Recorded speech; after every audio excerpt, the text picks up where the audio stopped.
The experiment today is lab number 5, Polarization I, and the objective of this lab is to test Malus's law using real polarizers.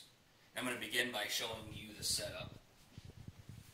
You first begin with a 5 milliwatt helium neon laser source.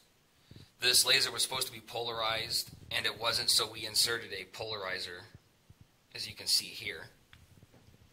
So the first piece of equipment that it passes through is the spatial filter, and this filter creates a diffraction pattern, which unfortunately you can't see with the lights on. Otherwise you would see concentric rings around that spot in the center. The light then passes through this equipment here called a chopper, which has a rotating plate with holes punched in it, and this allows us to see a square wave on the oscilloscope. For the first experiment, you insert a gland prism. The gland prism acts as a polarizer by splitting the beam instead of a conventional polarizer, which would filter the light. And you can see that it rotates 360 degrees. For the second experiment, we will replace the gland prism with this Polaroid. You take the same measurements, and again, this rotates 360 degrees. The light from the laser is then received in this photodetector, which is then connected to an amplifier. For our experiment, we had it set at 2 microamps. And then that signal is transferred into this oscilloscope here. And as we will show in a couple minutes when we're actually running the experiment, you'll see a square wave.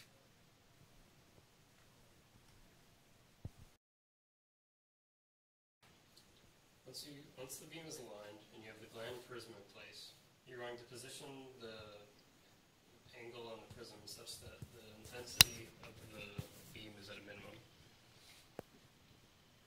For us, this is at 0 degrees for the gland prism. You can see at 0, there's virtually no signal.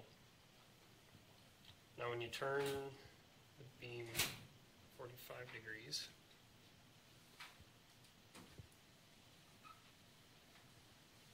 you get a square wave signal at its maximum. Then a minimum again at 180, maximum at roughly 270, and then a minimum back at 0. Now you're going to be taking measurements every 15 degrees around the full circle until you get back to 360.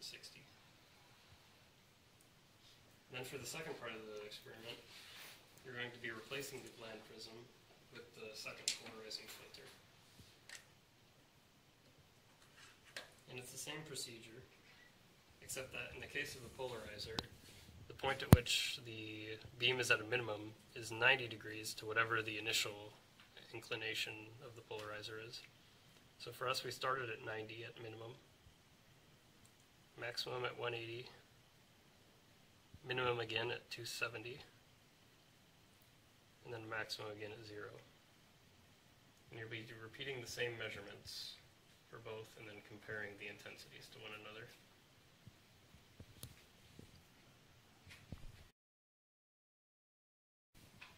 And for the next part of the experiment, we are going to measure the HR number. In order to do this, we are going to measure the maximum intensity of the direct laser, and then we're going to put in a polarization that is directly parallel to our laser. Be sure it's aligned with this polarization. It should reach 0 degrees. Same with our laser. And then we take the maximum intensity of the polarization.